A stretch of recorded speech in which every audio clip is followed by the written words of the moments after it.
Hi hello ಎಲ್ರಿಗೂ ನಮಸ್ಕಾರ. Welcome back to my channel. ನಾನು ರಮ್ಯಾ. ಇವತ್ತಿನ ಒಂದು ರೆಸಿಪಿ ಅಕ್ಕಿ ಪಾಯಸ. ಇದು ತುಂಬ ಈಸಿಯಾಗಿ ಸುಲಭವಾಗಿ ಮಾಡ್ಕೊಳ್ಳುವಂಥದ್ದು. ಇದಕ್ಕೆ ಗಸಗಸೆ ಎಲ್ಲ ಹಾಕಿ ಮಾಡಿರ್ತೀವಿ. ಇದು ತುಂಬ ಆರೋಗ್ಯಕ್ಕೂ ಕೂಡ ಒಳ್ಳೆಯದು. ಇದನ್ನ ಹೇಗೆ ಮಾಡೋದು ತಿಳಿಸ್ಕೊಡ್ತೀನಿ. ಅದಕ್ಕಿಂತ ಮುಂಚೆ ಯಾರೆಲ್ಲ ನನ್ನ ಚಾನಲ್ನ ಸಬ್ಸ್ಕ್ರೈಬ್ ಮಾಡ್ಕೊಂಡಿಲ್ಲ ದಯವಿಟ್ಟು ಸಬ್ಸ್ಕ್ರೈಬ್ ಮಾಡ್ಕೊಳ್ಳಿ. ಹಾಗೆ ಲೈಕನ್ನು ಕೊಟ್ಟು ನಿಮ್ಮ ಫ್ರೆಂಡ್ಸ್ ಆ್ಯಂಡ್ ಫ್ಯಾಮಿಲಿಗೆ ಶೇರ್ ಮಾಡಿ. ಬನ್ನಿ ಇಲ್ಲೊಂದು ಪೂಜೆನ ಮುಗಿಸಿ ನಾನು ನಿಮಗೆ ಅಕ್ಕಿ ಪಾಯಸನ ಹೇಗೆ ಮಾಡೋದು ಅಂತ ತಿಳಿಸ್ಕೊಡ್ತೀನಿ.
ಪೂಜೆನೆಲ್ಲ ಮುಗಿಸ್ಕೊಂಡಾಗಿದೆ. ಈಗ ನೆಕ್ಸ್ಟ್ ನಿಮಗೆ ಅಕ್ಕಿ ಪಾಯಸ ಹೇಗೆ ಮಾಡೋದು ಅಂತ ತಿಳಿಸ್ಕೊಡ್ತೀನಿ ಬನ್ನಿ.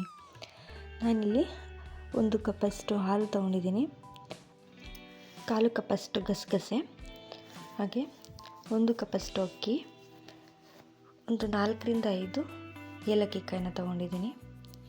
ನೆಕ್ಸ್ಟು ಬಾದಾಮಿ ತೊಗೊಂಡಿದ್ದೀನಿ, ಹಾಗೆ ಗೋಡಂಬಿನೂ ಕೂಡ ತೊಗೊಂಡಿದ್ದೀನಿ. 3 ಅಚ್ಚು ಬೆಲ್ಲ ತೊಗೊಂಡಿದ್ದೀನಿ. 1 ಕಪ್ಪಷ್ಟು ಅಕ್ಕಿಗೆ 3 ಅಚ್ಚು ಬೆಲ್ಲನ ತೊಗೊಂಡಿದ್ದೀನಿ. ನೆಕ್ಸ್ಟ್ ಇದಕ್ಕೆ ಒಂದು ಪಾತ್ರೆನ ಬಿಸಿಗೆ ಇಟ್ಟು ನಾವು ಇದು ಸ್ವಲ್ಪ ಕಾದ ನಂತರ ಒಂದಾಗಿ ಅಕ್ಕಿ, ಹಾಗೆ ಗಸಗಸೆ, ಗೋಡಂಬಿ, ಬಾದಾಮಿ ಎಲ್ಲನ ಹಾಕ್ಕೊಂಡು ಸ್ವಲ್ಪ ಚೆನ್ನಾಗಿ ಫ್ರೈ ಮಾಡ್ಕೋಬೇಕಾಗುತ್ತೆ. ಚೆನ್ನಾಗಿ ಡ್ರೈ ರೋಸ್ಟ್ ಆದಮೇಲೆ ನಾವು ಇದನ್ನು ತಣ್ಣಗಾದ್ಮೇಲೆ ರುಬ್ಕೋಬೇಕಾಗುತ್ತೆ. ಇದು ಚೆನ್ನಾಗಿ ಫ್ರೈ ಆದ ನಂತರ ಇದು ಸ್ವಲ್ಪ ತಣ್ಣಗಾದ್ಮೇಲೆ ನಾವು ಮಿಕ್ಸಿ ಜಾರ್ಗೆ ಹಾಕಿ ಇದನ್ನು ರುಬ್ಕೋಬೇಕಾಗುತ್ತೆ. ಸ್ವಲ್ಪ ಕಮ್ಮಿ ಫ್ಲೇಮಲ್ಲೇ ನಾವು ಇದನ್ನು ಹುರ್ಕೋಬೇಕಾಗುತ್ತೆ, ಇಲ್ಲಾಂದರೆ ಗಸಗಸೆ ಎಲ್ಲ ಸಿದೋಗ್ಬಿಡುತ್ತೆ. ನಾವು ಫಸ್ಟೇ ಅಕ್ಕಿ ಹಾಕಿ ಸ್ವಲ್ಪ ಡ್ರೈ ರೋಸ್ಟ್ ಆದಮೇಲೆ ನಾವು ಗಸಗಸೆ ಹಾಕ್ಕೋಬೇಕಾಗಿತ್ತು. ಮೊದಲೇ ಹಾಕ್ಬಿಟ್ಟಿರೋದ್ರಿಂದ ಅದು ಕೆಳಗಡೆ ಫಸ್ಟ್ ಸಿದೋಗ್ಬಿಡುತ್ತೆ. ಹಾಗಾಗಿ ನೆಕ್ಸ್ಟ್ ನಾನಿಲ್ಲಿ ಇದೆಲ್ಲ ತಣ್ಣಗಾದ ನಂತರ ಒಂದು ಮಿಕ್ಸಿ ಜಾರ್ಗೆ ಇದನ್ನೆಲ್ಲ ಹಾಕ್ಕೊಂಡು ಏಲಕ್ಕಿ ಕಾಯಿ ಹಾಕೋತಾ ಇದ್ದೀನಿ. ಹಾಗೆ 1 ಕಪ್ಪಷ್ಟು ಕಾಯಿನ ಹಾಕ್ಕೊಂಡು ನಾನಿಲ್ಲಿ ಚೆನ್ನಾಗಿ ರುಬ್ಕೋಬೇಕಾಗುತ್ತೆ. ರುಬ್ಕೊಂಡಾಗಿದೆ ಇವಾಗ. ನೆಕ್ಸ್ಟ್ ಇಲ್ಲಿ ಒಂದು ಪಾತ್ರೆಗೆ ಬೆಲ್ಲನ ಹಾಕಿ ಅದನ್ನು ಕರಗಿಸ್ಕೊತಾ ಇದ್ದೀನಿ. ಯಾಕೆ ಅಂತಂದರೆ ಇದರಲ್ಲಿ ಸಣ್ಣ ಕಲ್ಲು ಮಣ್ಣಿರುತ್ತೆ, ಹಾಗೆ ಕಸಗಳಿರುತ್ತೆ. ಹಾಗಾಗಿ ನಾವು ಈ ಥರ ಕರಗಿಸ್ಕೊಂಡು ಸೋದಿಸ್ಕೋಬೇಕಾಗುತ್ತೆ. ನೆಕ್ಸ್ಟ್ ಒಂದು ಪಾತ್ರೆಗೆ ನಾನು ಇಲ್ಲಿ ರುಬ್ಕೊಂಡಿರೋದನ್ನ ಹಾಕೋತಾ ಇದ್ದೀನಿ. ಹಾಗೆ ಜಾರಲ್ಲಿರುವಂಥದ್ದು ಎಲ್ಲ ತೊಳೆದು ಇದಕ್ಕೆ ಹಾಕೋತಾ ಇದ್ದೀನಿ. ನೆಕ್ಸ್ಟ್ ಅದಕ್ಕೆ ನಾವು ಸ್ವಲ್ಪ ನೀರನ್ನ ಹಾಕೋಬೇಕಾಗುತ್ತೆ.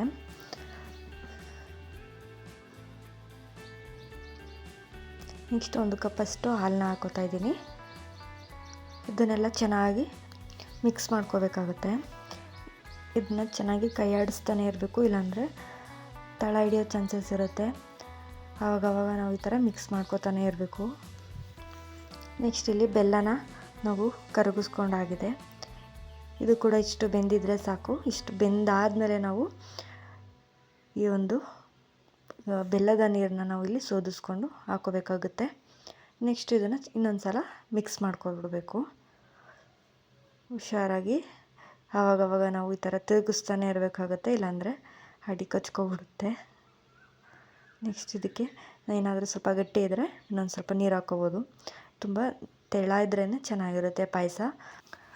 ಇಲ್ಲಿ ನೋಡಿ ನನ್ನ ಮಗಳು, ಅಮ್ಮ ನೀನು ಅಡುಗೆ ಮಾಡೋದನ್ನೆಲ್ಲ ವೀಡಿಯೋ ಮಾಡ್ಕೊ, ನಾನು ನಿನಗೋಸ್ಕರ ಅನ್ನ ಮಾಡ್ತೀನಿ ಅಂತೇಳಿ ಅನ್ನ ಮಾಡಿಟ್ಟಿದ್ದಾಳೆ. ಪುಟಾಣಿ ಕುಕ್ಕರ್ ತಂದಾಗಿಂದನೂ ನಾನೊಂದು ಸಲ ಅನ್ನ ಮಾಡ್ತೀನಿ ಅಂತ ಹೇಳ್ತಿದ್ಲು. ಕೊನೆಗೂ ಅನ್ನ ಮಾಡಿದ್ಲು. ಕರೆಕ್ಟಾಗಿ ಬೆಂದಿದೆ. ತುಂಬ ಚೆನ್ನಾಗಿ ಮಾಡಿದ್ದಾಳೆ ನನ್ನ ಮಗಳು ಅನ್ನ. Thank you Chinni. ನೆಕ್ಸ್ಟ್ ನಾವಿಲ್ಲಿ ಇದಕ್ಕೆ ನಾನು ಒಂದು 3 ಟೇಬಲ್ ಸ್ಪೂನಷ್ಟು ತುಪ್ಪನ ಆ್ಯಡ್ ಮಾಡ್ತಿದ್ದೀನಿ. ಚೆನ್ನಾಗಿರುತ್ತೆ ಫ್ಲೇವರು, ಹಾಗಾಗಿ ತುಪ್ಪನ ಹಾಕ್ಕೋತಿದ್ದೀನಿ. ಇದನ್ನೆಲ್ಲ ಹಾಕಿ ಮತ್ತೊಂದು ಸಲ ನಾವು ಮಿಕ್ಸ್ ಮಾಡ್ಕೋಬೇಕಾಗುತ್ತೆ. ಪಾಯಸ ಮಾಡಬೇಕಾದ್ರೆ ತುಂಬ ಹುಷಾರಲ್ಲಿ ಮಾಡಬೇಕು, ಯಾಕೆಂದರೆ ತಳ ಅಂಟೋ ಚಾನ್ಸಸ್ ಇರುತ್ತೆ. ಯಾಕೆಂದರೆ ಅಕ್ಕಿ ಆಗಿರೋದ್ರಿಂದ ಕೆಳಗಡೆ ಅಡಿ ಕೊಚ್ಕೊಬಿಡುತ್ತೆ. ಹಾಗಾಗಿ ನೋಡಿದ್ರಲ್ಲ ಎಷ್ಟು ಸುಲಭವಾಗಿ ಪಾಯಸನ ಹೇಗೆ ಮಾಡೋದು ಅಂತ. ನೀವು ಟ್ರೈ ಮಾಡಿ, ಮನೆಯವ್ರಿಗೆಲ್ಲ ಕೊಡಿ, ತುಂಬಾ ಚೆನ್ನಾಗಿರುತ್ತೆ. ಹಾಗೆ ಇಷ್ಟಪಟ್ಟು ಈ ಪಾಯಸನ ಕುಡಿತಾರೆ, ಆರೋಗ್ಯಕ್ಕೂ ಕೂಡ ಒಳ್ಳೆಯದು. ದಯವಿಟ್ಟು ಈ ಒಂದು ವಿಡಿಯೋ ನಿಮಗೆ ಇಷ್ಟ ಆಗಿದರೆ ನಿಮ್ಮ ಫ್ರೆಂಡ್ಸ್ ಆ್ಯಂಡ್ ಫ್ಯಾಮಿಲಿಗೆ ಶೇರ್ ಮಾಡಿ. ಹಾಗೆ ಮುಂದಿನ ವಿಡಿಯೋದಲ್ಲಿ ಸಿಗ್ತೀನಿ. ಟಾಟಾ ಬಾಯ್ ಬಾಯ್, ಟೇಕ್ ಕೇರ್.